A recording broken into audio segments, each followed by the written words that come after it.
Congrats on getting beyond 1 million. What got you here won't always get you there.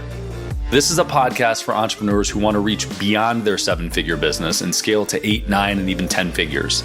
I'm Brad Weimert, and as the founder of Easy Pay Direct, I have had the privilege to work with more than 30,000 businesses, allowing me to see the data behind what some of the most successful companies on the planet are doing differently.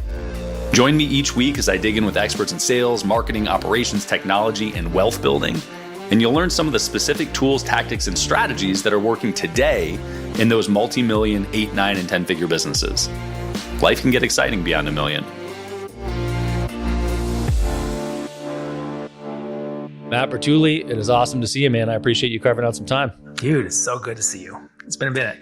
It's good. I was bummed that you didn't show up at the last event I was at, but I do intend to get out to see you in Kelowna. Yeah, I had a geography and a timing issue, as in it was very far away and it was in July, which is like the best month of the year here. So I was like, not a chance. Yeah. Well, you didn't miss out on weather. We were in South Carolina at an amazing resort, but it rained the whole time and it's basically a swamp. Yeah, that was the other. I'm like, I'm not leaving primetime British Columbia lake life, wine life living to go to Southeast United States in July. Yes. No, like my business partner, Brad's got a place in Florida. He's like, don't do that. He's like, that's a mistake. Well, I didn't get to see you, but hopefully you enjoyed yourself anyway. Oh yeah, man. It was a great time. So we met years ago, and at the time you were running a company called DMAC Media? Yep. DMAC Media. Yep. Give me a little background on that or how you got into that, because I want to bring it to today, but I think that that's like super relevant and probably informed a lot of today also. Totally. Yeah. So I bootstrapped that company over about 10 years. That was largely like user experience design and development for like specifically for e-commerce. So I started that company in like 2007, 2008, somewhere in there, like right in the middle of the last recession shit show. Yeah. And so I'd left I was at a company called NetSuite. Sure. Pre-IPO, we went public and I just wanted to do my own thing. So started up, it was classic service business, right? Trading time for dollars, lots and lots of like project work, a lot of enterprise stuff. So I'm a software engineer by trade. And, when I started that company, like here in Canada, e-commerce was just like super nascent. It was like very, very early days. This is pre-Shopify. We were building on things like Magento. Like it was way, way before Shopify kind of blew up.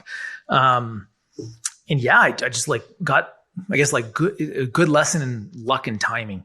Market just exploded. So I think at one point, if you were to walk through a shopping mall in Canada, I bet you I had 20, 30, 40% of all those retailers as clients. Oh, wow. Just so you were working with larger brands specifically to build out their e-com presence. Larger brands, typically brick and mortar, bringing them online, and typically Canadian. So when I sold the company to private equity in 2018, we were just in the process of finishing up and going live with Staples in Canada. So like awesome, big stuff. Like we ran government sites for like paying parking tickets and traffic fines and all that crap. Like we did a lot, like our platforms, we were processing like well north of $1 billion a year in transactions on our sites. Awesome. So can you give me an idea of scope and scale of that company, headcount, revenue, whatever?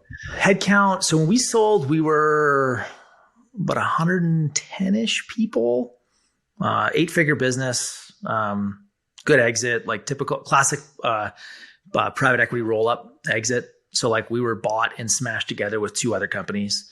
They basically like acquired and rolled up, and we were now like, I think 300 and some employees, well into the 9 figures in revenue. And yeah, I mean, that was a beast of a service business. Like, so that company today is called Bounteous, and I think they're in the thousands of employees now. And it's been since sold again. So like from one private equity group to an even bigger private equity group. So like, it just, there's these PE firms that like, this is what they do. right? So they buy, they roll up. It's like classic PE math. It's like 1 + 1 is 13 somehow. Right. You know, I don't understand. I wish I knew it. It sounds like a good gig. I can't do math that way, but so that when I had that company, that I was actually the first. So while I owned my last company, I was the first angel investor into Pela, which is what I run now. And that was like 5 years ago. So it's kind of about a 1 year overlap between old business and current one, where I was invested in current one, but not yet running it. So like sold the old one and then became sort of like active, full-time CEO of Pela right after. All right. So I have a couple questions. One is the PE move. So you sold, and sort of the general mechanism for PE, if you're a founder and they're buying in, is that you sell a portion of it. Sometimes you stick around and run it. Sometimes you don't. And you get some money off the table, but then you're invested in the roll up in the future sale of the whole aggregate of companies. Is that how that worked with you? Kinda. So I think I got really lucky and a great acquirer. And so when we sold, I think it was like 90% of the deal was paid up front and cash. And then 10% was rolled over into the new entity. But the important part to the whole deal was I got to go home on day one. So the deal came together because I had met a guy who was like a president of a large agency in the early 2000s. And he worked with this PE group to do a big roll up, right? So he was an older guy, like I call him gray hair. So he's probably in his late 40s, early 50s, and he showed up and said, look, this is like, we can put together a deal where I'll effectively take your job. So there's no earn out and you don't need to stick around. So the day the deal closed, I went in the next morning and they kind of gave me a handshake and said, you're fired. You can go home. And I did. Is that because one of the other companies they were rolling up also had a CEO that was going to sit in and take over everything? We weren't. So in that case, we were not the platform company, right? So there was a bigger version of us in the States that was the platform. So we were being bolted onto them. Actually, we were all being bolted onto them. So they had leadership, they had everything, right? So kind of, I got sent home because not only did they have that, but then they had this other guy who was coming in to run our office and our operation and our division. So I would say like for people who own a service business, it was an unusual exit, right? Like it's not what you described where there's some kind of earn out, like you get some amount up front, some amount is like either called vendor financed or like it's on the back end. That's a much more typical deal from what I've seen. Yeah. Right. And mine was just like unusual. Well, and 90-10 is also unusual, right? It's more common. And like the deal was, take. The deal was architected though to like get me out because Pela was taking off. Like we were, in like while I was selling the first company, this one was making a jump from like 0 to its first $1 million year. And then we did it in like 5 months. And then like we jumped from like 0 to, I think it was like $7 million was our next big hit. And that was like from 0 to that was like 18 months. So it was kind of like, this was going very fast.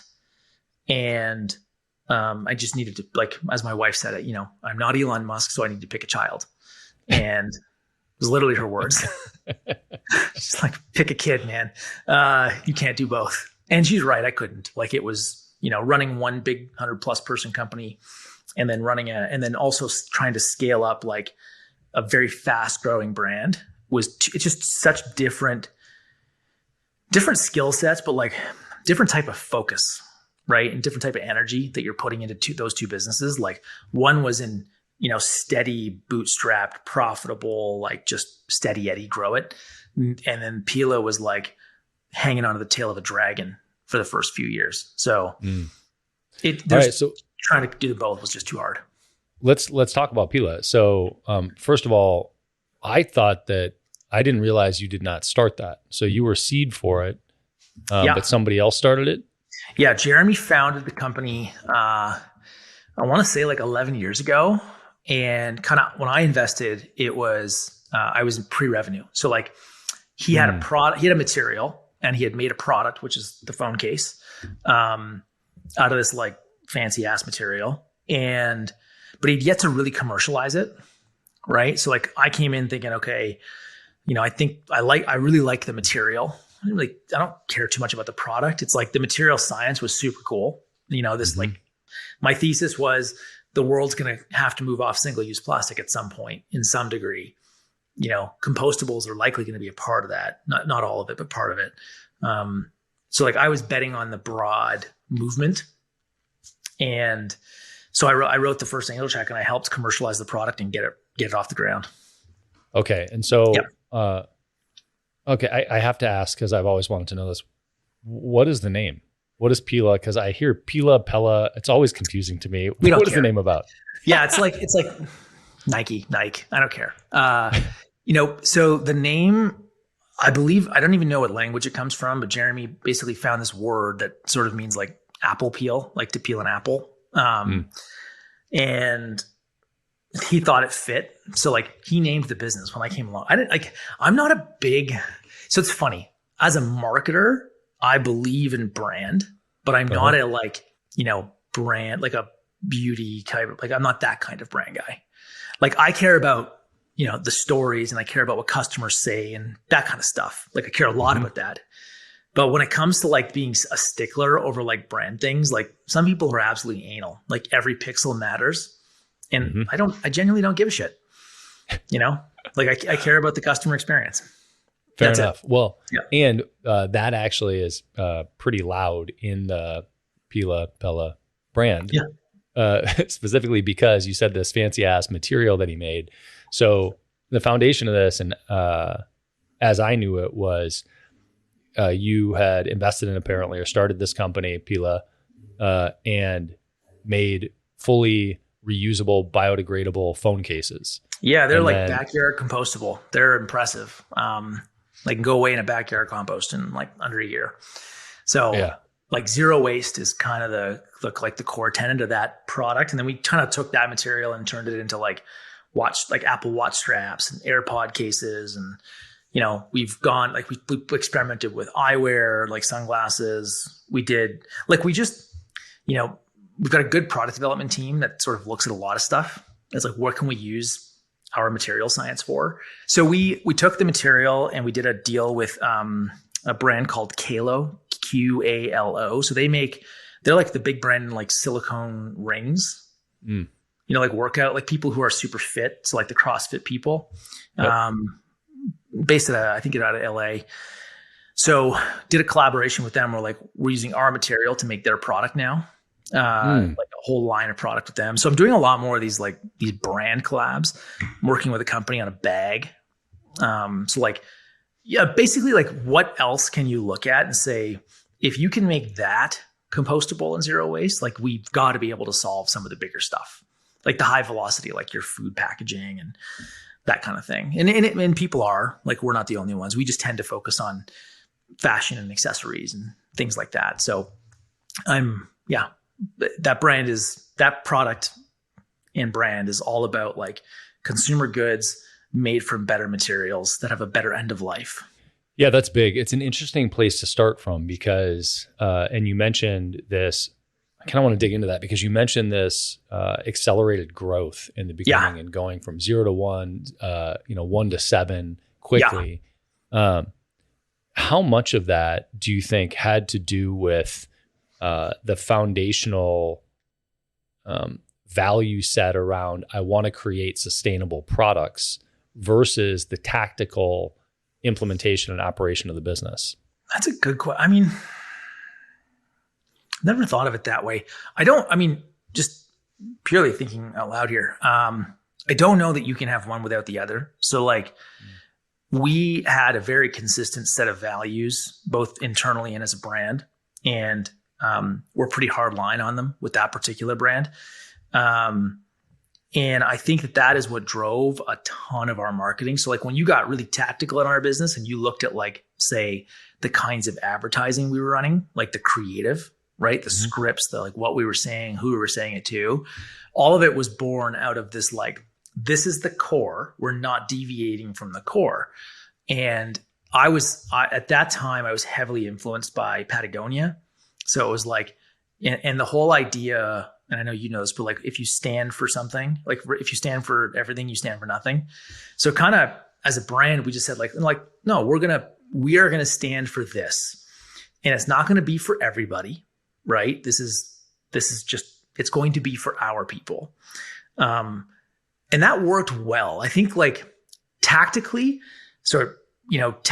everything came from this idea that like we're creating a net new category. Nobody's ever done this before. We're doing it, if anybody I knew in like consumer goods, when I told them I sell a compostable phone case, they hear phone case and are like, how are you even making that work? That's like the shittiest category in the world. It's so commoditized. And I'm like, yeah, because I don't sell that. I sell a set of values and I sell a mission, and I'm building a brand around this. And to like what our friend Clay says, like the portable stories around Pela Case are really good. Like we have fans. I got like 1.2 million customers around the world that buy this thing, and continue to buy it. That business is like now a multi 8-figure brand, and it continues to grow, and it's profitable, and like it's a good brand. Like anybody I know would be very happy to own that brand, even though it's phone cases. Like that's largely what we sell. But we crafted a completely new category, right? And I'm a big, like, I love category marketing. I think it's super fun. It's the hardest kind of marketing, to like create new categories for people, because like all of us are wired to put things in little boxes in our brains. And, to do that's kind of what lights me up. I like it. So, I think the tactical is simply a byproduct of that approach to building a company. So the brand construct and the messaging was from the beginning for you. Oh yeah, man. Dude, even today, like when you look at the whole company, so it's like Pela Case and Lomi, even today, I write most of the messaging, even today.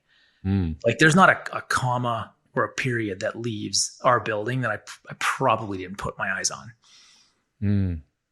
Wow. So like, that's what I mean by like, it's less about the pixel perfect. And I really care about what we say, how we say it, who it's for, and then what are other people like, and I don't care what everybody says. Like we have people that genuinely hate us just because we exist. Like they just think that your belief system is terrible and you're lying. I don't know. Like they just make up all kinds of shit.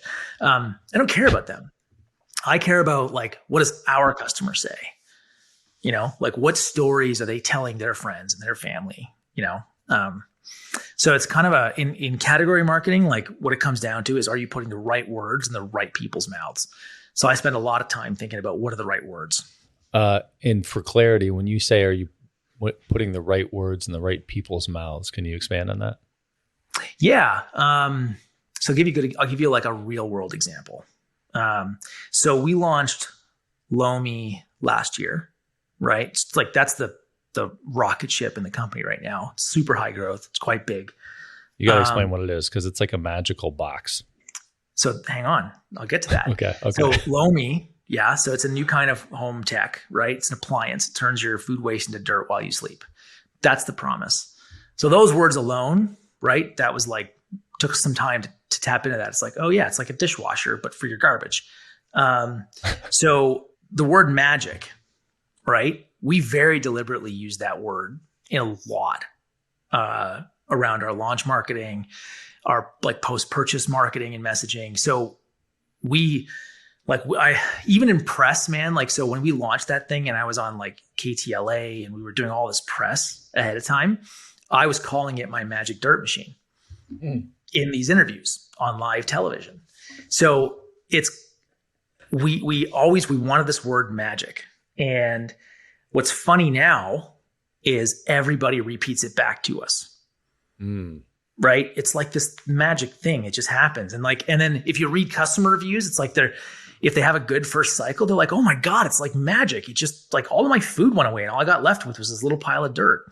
So we wanted to own that thought in people's minds. Like we wanted that, because you can't the corporate speak would be like transformation and like there's all kinds of other words, but like the grade 3 everybody's going to remember a word is magic.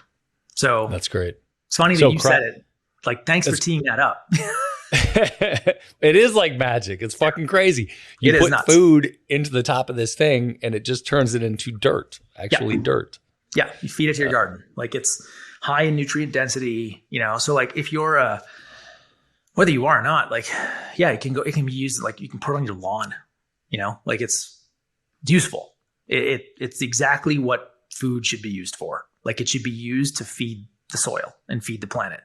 Like, whatever you don't eat as humans, feed it back to the earth. Like, that's where the food comes from in the first place. Like, crazy idea.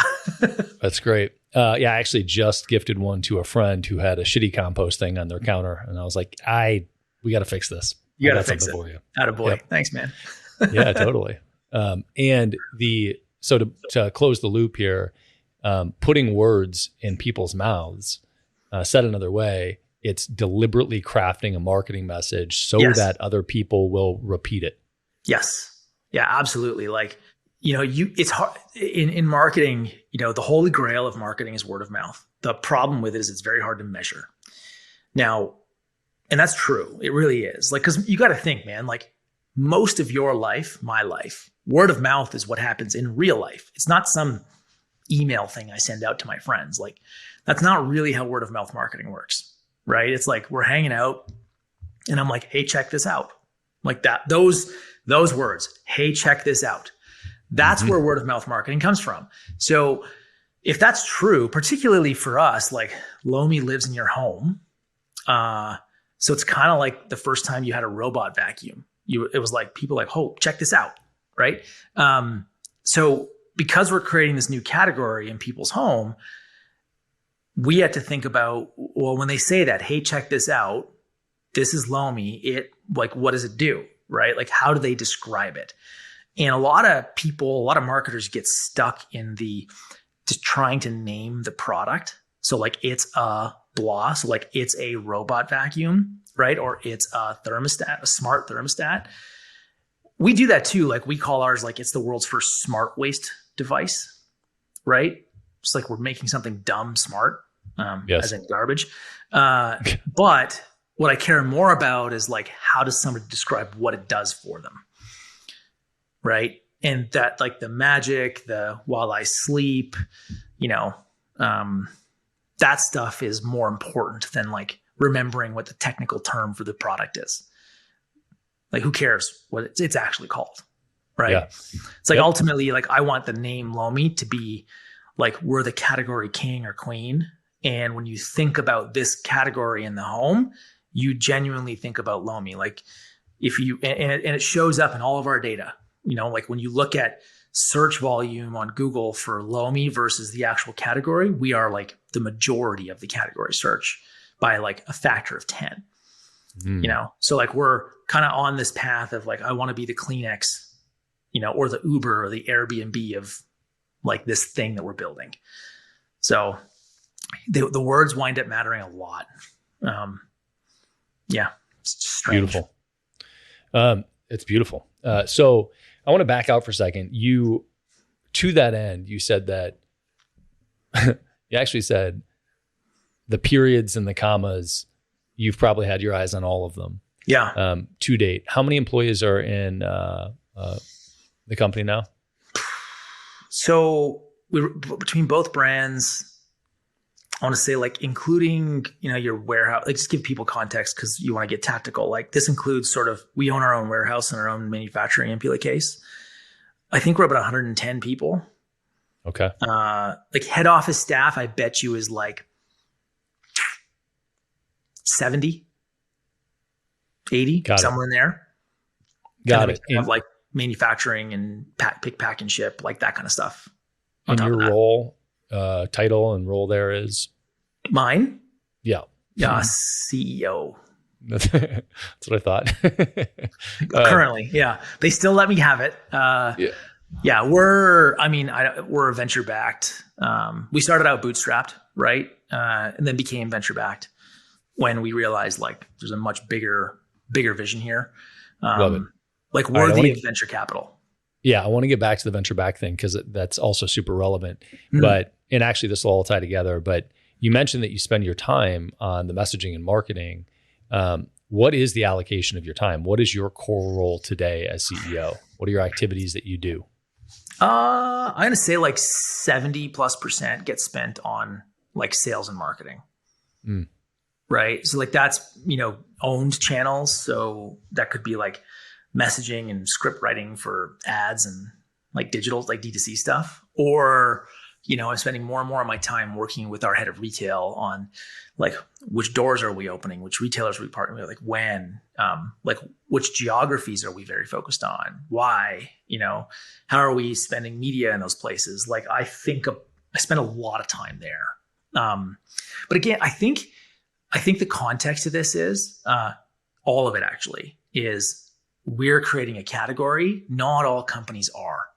So like the activities and the time I allocate to what I'm spending it on, marketing, category creation, that kind of stuff, is probably overweighted to what a lot of other businesses might look like if they were like, say, positioning within an existing category. So like if I was starting a new skincare company today or a new drink company, like unless it's truly category defining, you're gonna be doing different things than what we're doing. Like what you as the CEO is doing, or what you as a company. I think so. Yeah. I think like, I think my day and my week doesn't look like your classic CEO. Like I've got a very strong C-suite. I think that helps a lot too. So I don't spend a ton of time in the weeds in most other functions in the business. Like my CFO is awesome. My chief product officer is awesome. My chief operating officer is awesome. So like these people they take so much of like day-to-day operations of a business off my plate that I get to spend the majority of my time where I'm probably most valuable. Like I'm a good copywriter. I'm a good marketer. That's like that's my zone of genius, is to sit there and, think about how it is that we're building the category.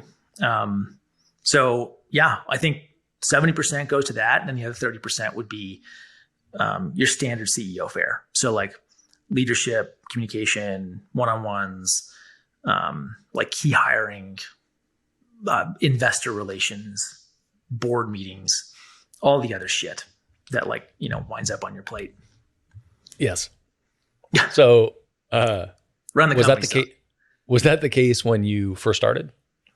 I mean, to be 70% on sales and marketing is unique, I think, for a CEO.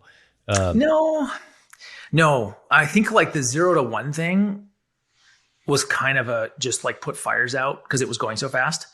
Like I'm not kidding. Like we had $0 in like the month of April, and then we had like $85,000 in the month of June. Like it was just blah, straight up. So like the first like 0 to 1 was very much, oh my God, we just need something. We need some systems. We had no employees, no processes, tech stack's terrible. Like we just needed to build, like it was like plumbing, right?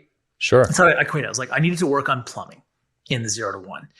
And then as the business got bigger and I could bring in people who are sort of experts in the various parts of the plumbing, I could extract myself out of things. Like, I haven't looked at, like demand planning in a while. Cause like I got a guy that's really, really good at it, and I can't contribute meaningfully to his life.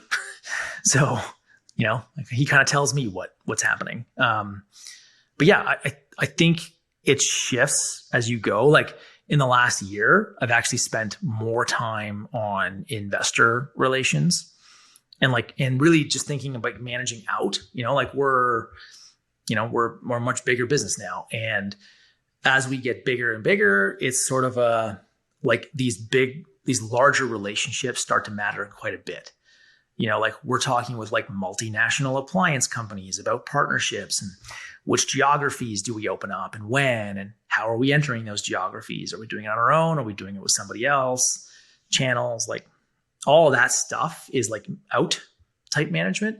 I tend to do more of that now. And I'm slowly like, I'm letting go of certain marketing things as we get bigger and the machine just keeps moving. Okay, let's back to VC. How big were you when you decided to take on capital? I think we had just finished that year that we raised money, I think we just got we got about $7 million in sales. So that's an interesting time to do that. A lot of the time people take on venture when they have no success. Yeah. Yeah. Which is interesting that anybody would want to invest in you when you have no success, but it's, there's lots of people who do, because the venture model is they don't give a shit. They're spraying it around, right? That's true. They're happy for you to fail. As long as they got one of them that wins or two. I think there's a couple things, man. Yeah. Brad and I both previously had exits in businesses, so we were financially independent.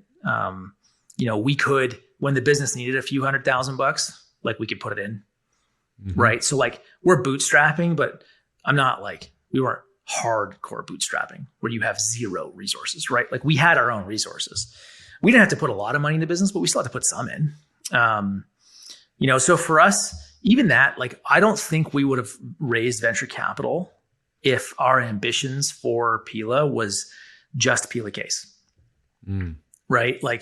That's just a good consumer brand. And we know how to build those types of companies. That's Brad's past life too. My business partner, Brad, not you, Brad. And thanks for the clarity. Yeah. I was confused. Yeah. Let's just make it sure nobody thinks that we're, but yeah, I think, we raised venture capital because we thought this category was worthy of venture dollars. And that we wanted that, if that's the path that we're jumping on, because that's a train that once you're on, you're kind of on. It's not too many off ramps. Yes. It's bigger bust now. And, for us, the lot of conversation with a lot of our friends, and some of those friends turned out to be really valuable and helpful in determining if venture was the right way to go. Right. So, and can you share the economics of that? What did you give away? What did you raise? Valuations? I can't. I just don't remember what they were. Shows you how much I give a shit. Right. What do you give a shit about? Yeah, I do want to drill into that. But what do you care about? Fun. I'm only doing this because it's fun, and I really enjoy building companies. It's the most fun thing to do in the world. It's shit. It's just a hobby. I think I can't believe I get to do this and get paid. It's so cool. I feel like a hockey player or a basketball player sometimes. I'm this is just awesome. So I care a lot about impact. I care a lot about feeling that my time is being spent wisely. I don't know why, I just do. Yeah. And that was and I think to be fair, man, I don't know the specifics of the fundraising because I wasn't in a position where it was affecting my life at all. Mm-hmm. Right. The quality of my life was at this point set. I'm fortunate to be in that position. And so all of this right now is just is it the right thing to do? All I care is it the right thing to do for the business. So at that moment in time, I think we've only sold, if you think about of all the fundraising we've done, which isn't a lot, maybe 30% of the company is owned by investors, maybe a little more. The rest is founders and employees. Awesome. So we've been really capital efficient, tried to not raise a ton of money, just raise what we need and try to run a good company. We're bootstrappers. So raising venture capital to us wasn't permission to go spend it. It was basically what do we need to develop the product and to build the roadmap that we think is what's going to take this company to something very significant for the world. That's kind of how we look at it. Yeah, that's great. What percentage do you give to the company, to the employees of the company, and how did you do that? So it's basically our ESOP program is largely focused on senior leadership. So we don't do I don't do broad employee stock grants. There's certain things I like from the world of tech, and there's certain things I don't. Just not everybody is motivated by stock, not at all, actually. So, we're very selective in who that goes to. It's really around who are the people we want to share in the upside, who do we want to retain, that kind of thing. I think all in, our employees own about 15% of the company. Something like that is what's carved out. Still a big chunk. It's a big chunk. Yeah. And like, and honestly, I'm happy to do it because like the people that have that ownership, they do a lot for the business. Like, Yeah. And I want them to feel incentivized and, on the same page as we are. So it's I think it's like for what we're trying to do, it was worth it. Like in my last company, we had 2 shareholders. Like it was myself and my partner. I didn't do ESOP at all, but like that business was never designed to be venture scalable. It was not there wasn't some big payday in the future that we thought we were going to get. It was just like build a good company, right? Like something that we wanted to own for a while, and it was like a cash machine. That was how we looked at that company. This one is like not a cash machine. It's let's do something big and significant. Yeah. I like that distinction. If you were to, and this is a tough question because, you highlighted that you're doing this big and significant thing from an absolute place of security and comfort from a lifestyle perspective, right? So there's no scarcity in your life. I guess a question then would be, if you were to start over, would you tackle the big and significant thing without any resources at the age of, 20 or 25? No. Yeah. I'm not worried that way though. Like I think some people are. Dude, I've thought about this a lot. I've spent enough time in coaching with my coach just like around this. And no, I don't think I have the level of altruism or the risk tolerance. Like I'm not a risky kind of guy. Like I'm really not. And even though it like sometimes it looks like it based on what we do for a living, I'm not. So no. And I think, and I've had this conversation with younger entrepreneurs, and I'm like, I think the best thing to do when you're starting out is to just get going and figure out how business works. Taking a big moonshot swing is not the best way to do that. Like the mechanics and the dynamics of what I'm doing are wildly different from what most of my friends do. I got a lot of entrepreneurs that I work with and speak with on a regular basis that are in that 100 million plus range in revenue. And like their business just looks so different than mine. Right. In what way? What they invest in versus what I invest in, look at product roadmap. Like I'm developing product right now that won't be released until 2025, 2026. So think about that from an investment perspective. Like as a bootstrapper, I would be unlikely to be deploying dollars for a return maybe in 3 years, 4 years, but like what we're working on, the kind of products that we're developing, they take that kind of time. So it's just a different animal than like, say, like one of my friends sells like, men's fashion accessories or like drinkware or like something that's way more today and transactional. Like they're looking 12 months out, maybe they're 18 months out, maybe, but it's not normal. Yeah. For me, I had somebody tell me so I grew up in sales in my early 20s, and somebody that was kind of a person removed had done very well. And he said, my first objective, even though I know that it's not the best leverage of my wealth, my first objective is to own my house free and clear. 100%. Because once you do that, he said, once I do that, I know that no matter what happens, I can get a job at McDonald's and still pay to live there. And that was his narrative.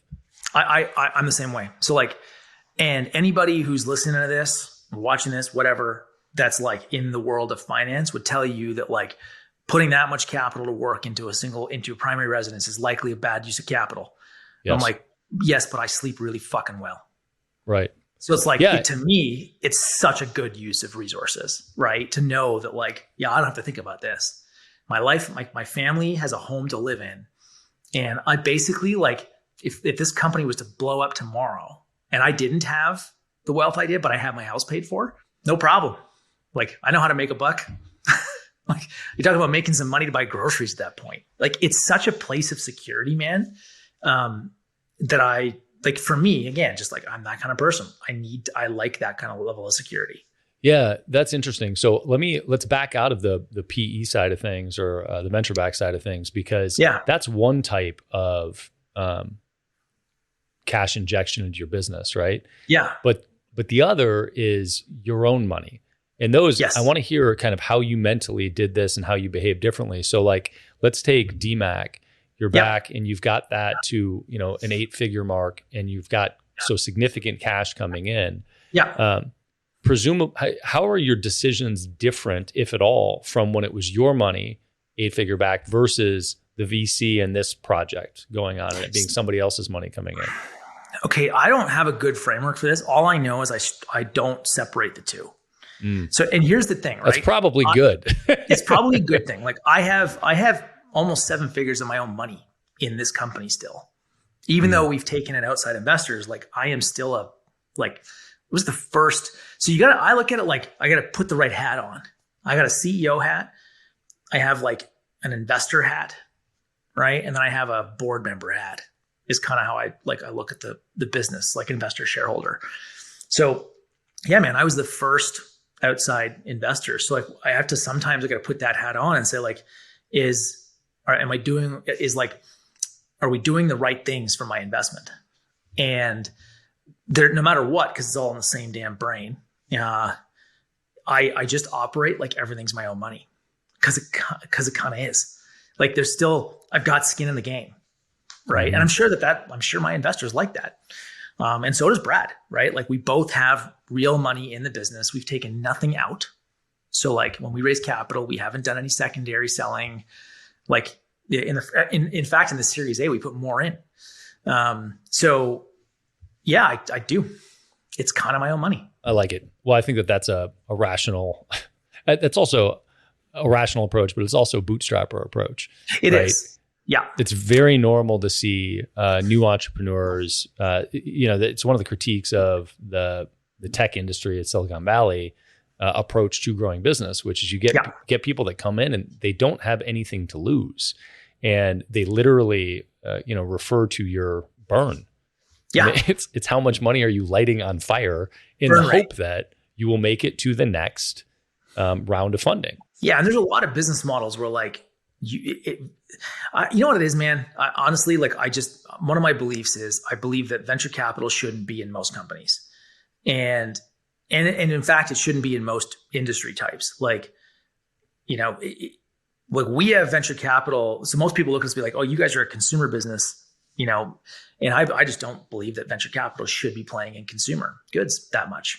Unless so in our case, we're like, there's real R&D and development, and likely if we're right, we're not really building a consumer business. It's something else entirely. So I just think that too many entrepreneurs chase venture capital too quickly. And I think it's the wrong move. I think going through the bootstrapping process just makes you a better entrepreneur, man.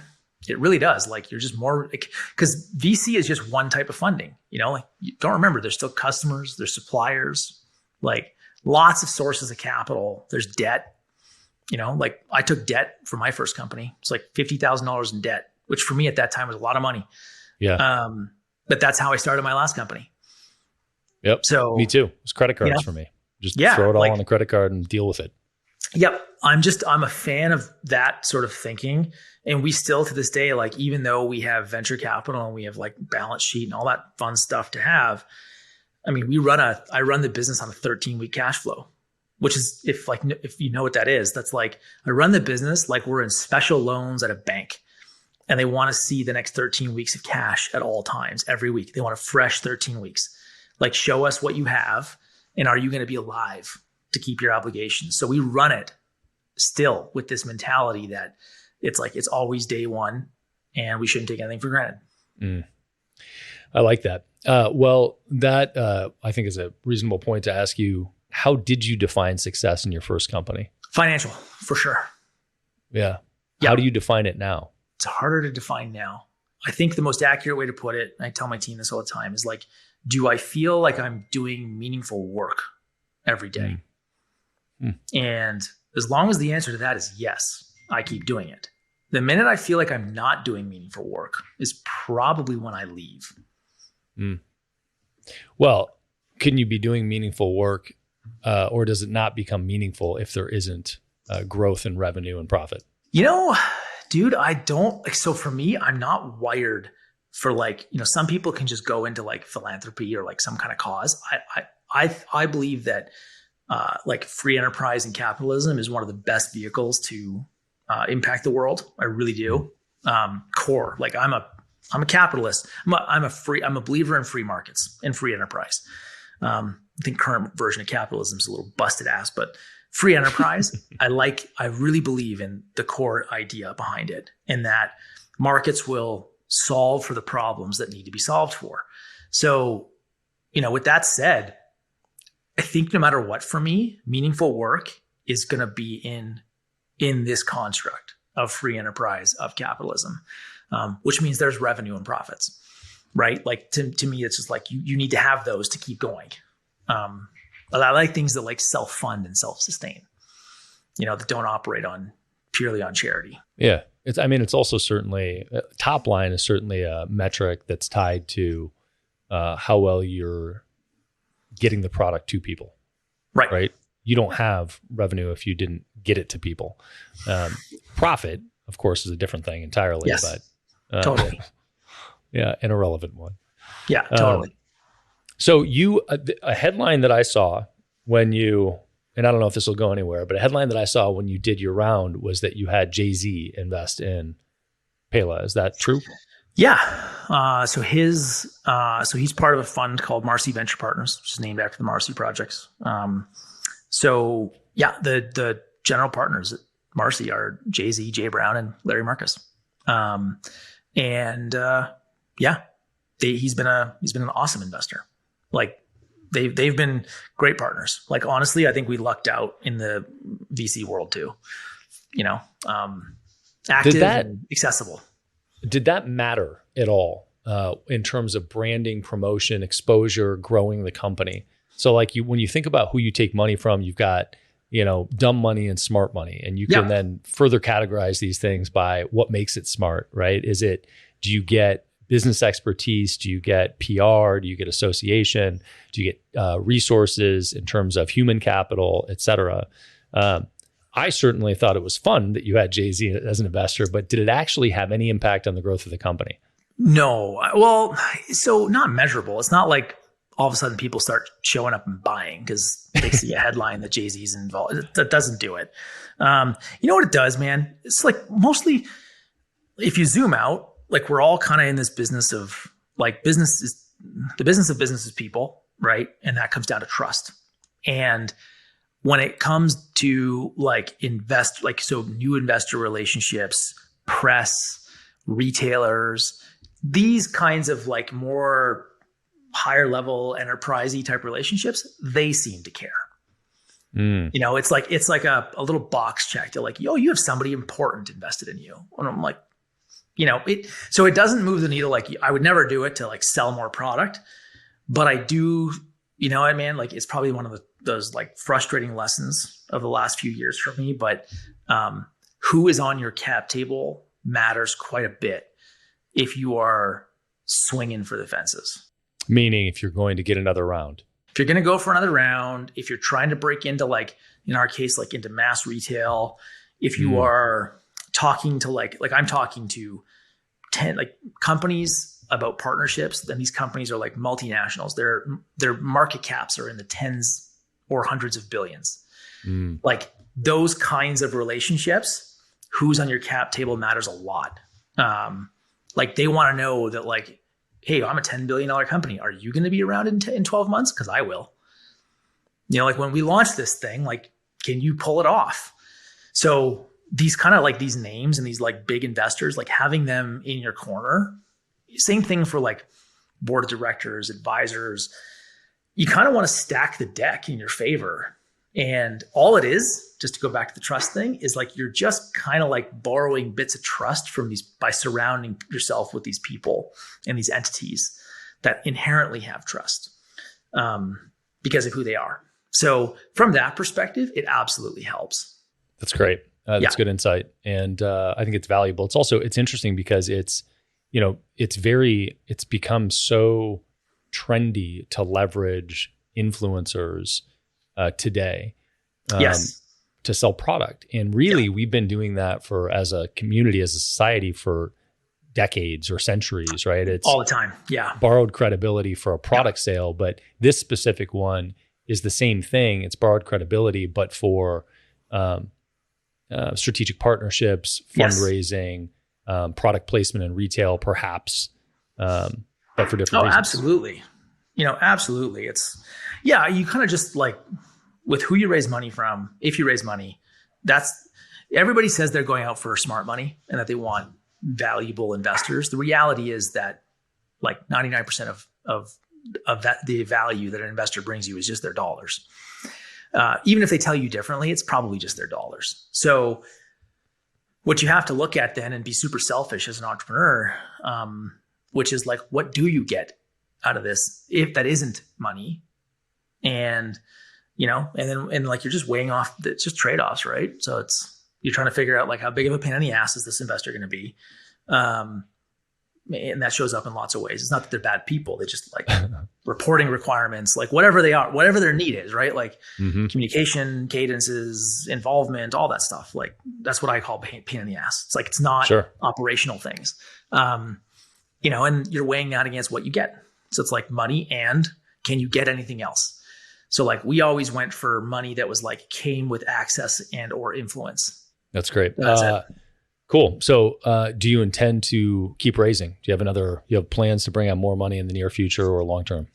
We will be announcing a Series B soon. Awesome. So it's closed. I just can't tell you yet because I don't know when that's like announcing. But yes, and I think that's probably it.